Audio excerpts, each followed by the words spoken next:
জি, গতকালকের ঘটনাটা দুঃখজনক। বেগম খালেদা জিয়া হলের ঘটনাকেই হয়তো ইঙ্গিত করেছেন। বেগম খালেদা জিয়া হলের প্রজেকশন মিটিং ছিল আমাদের গতকাল সন্ধ্যায়। আ বেগম খালেদা জিয়া হলে প্রজেকশন মিটিং করার আগে আমরা ১১টা হলে ছাত্র-ছাত্রীদের হল মিলিয়ে ১১টা হলে প্রজেকশন মিটিং সম্পন্ন করে ১২তম হল বেগম খালেদা জিয়া হলে এসেছিলাম। প্রত্যেকটা হলেই আমরা যেভাবে প্রজেকশন মিটিং সম্পন্ন করেছি অনুমতি সাপেক্ষে সেভাবেই সে অনুপাতে বেগম খালেদা জিয়া হলে এসেছিলাম। কিন্তু এখানে পক্ষপাতমূলক আচরণ করা হয়েছে। হয়তো আগের প্রজেকশন মিটিংগুলোতে আমাদের উপচে পড়া উপস্থিতি দেখে কারো আফসোস হয়েছে, তারা নির্বাচন কমিশনকে হয়তো অভিযোগ জানিয়েছে।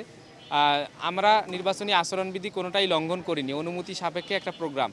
সেই প্রোগ্রামে চেয়ার ঢুকতে না দেয়া, সরঞ্জামাদি ঢুকতে না দেওয়া, প্রজেক্টর ঢুকতে না দেয়া, নাস্তা ঢুকতে না দেয়া, এই ব্যাপারগুলো আসলেই দুঃখজনক।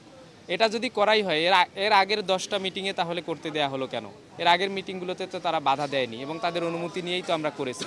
তো এটা আমাদের কাছে পুরো পক্ষপাতমূলক আচরণ মনে হয়েছে। তো তারা যেটা আশা করেছিল, তারা আশা করেছিল আমরা যেন প্রজেকশন মিটিংটা ভেস্তে যায়, এটা যেন করতে না পারি।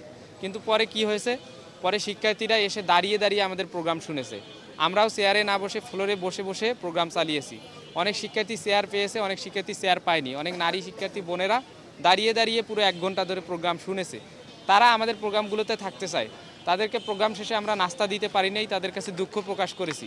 কিন্তু তাদের ফিডব্যাক হচ্ছে যে ভাই আপনারা কষ্ট পাইয়েন না, এইরকম আমাদের সাথেও আগে এরকম আচরণ করা হয়েছে। তারা বলেছে তাদের হল প্রভোস্ট বা তাদের প্রশাসনের পক্ষ থেকে এরকম আচরণ করা হয়েছে তাদের অভিভাবকরা আসলেও।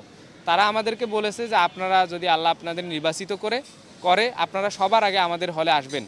আমরা যে আজকের খাওয়া দাওয়া বাকি থাকলো সেটা সেদিন করে নিব ইনশাআল্লাহ। তো এই ফিডব্যাকগুলো আমাদেরকে খুশি করে। আমরা শিক্ষার্থীদের কাছে পৌঁছাতে চাই, শিক্ষার্থীরা আমাদের আদর্শ, আমাদের নির্বাচনী প্রচারণা গ্রহণ করতে চায়। এটা যদি কেউ বাধা প্রদান করে তাহলে আমরা মনে করব তারা পক্ষপাতমূলক আচরণ করতেছে।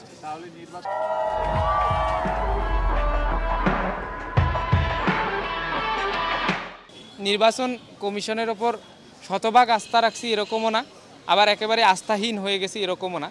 নির্বাচন কমিশনের প্রতি আমরা যথেষ্ট আস্থা রাখি এবং এই আস্থার পরিবেশটা সবসময় যেন থাকে এটা চাই।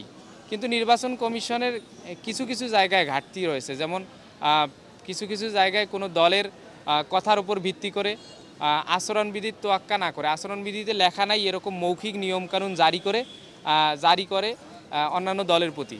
যেমন আমাদের প্রতি যেরকম গতকালকে নিয়মকানুনগুলো জারি করছে এগুলো সবই মৌখিক, এগুলো কোনোটাই লিখিত ছিল না।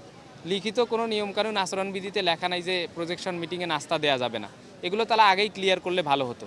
যাই হোক, মৌখিক নিয়মের প্রতিও আমরা শ্রদ্ধা জানাই, আমরা তাদের প্রতি আস্থা রাখতে চাই। কিন্তু মাঝে মাঝে যে পক্ষপাতমূলক আচরণগুলো হচ্ছে এগুলো যেন নির্বাচনের দিন প্রভাব না পড়ে সেটা নির্বাচন কমিশনকে অবশ্যই খেয়াল রাখতে হবে। আমরা তাদের জাজমেন্টটা দিব এখন না, আমরা তাদের জাজমেন্টটা দিব ফলাফলের পর ইনশাআল্লাহ। এই করেছে, এখন আমরা আর শেষ মুহূর্তে কাদা ছড়াছড়ি করতে চাই না। আমরা জাস্ট আচরণবিধি যারা লঙ্ঘন করছে সেগুলো লিখিতভাবে প্রশাসনকে জমা দিয়েছি, আপনারা জানেন। সেগুলো অনুযায়ী প্রশাসন পদক্ষেপ নিবে আশা করি ইনশাআল্লাহ।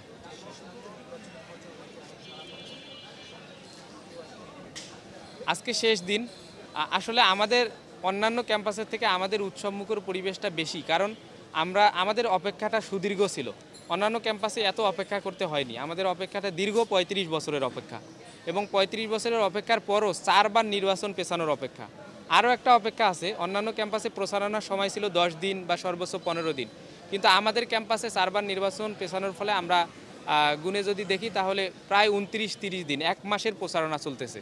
এই 1 মাসের প্রচারণা, সুদীর্ঘ অপেক্ষা, সব মিলিয়ে আজকে শেষ দিন।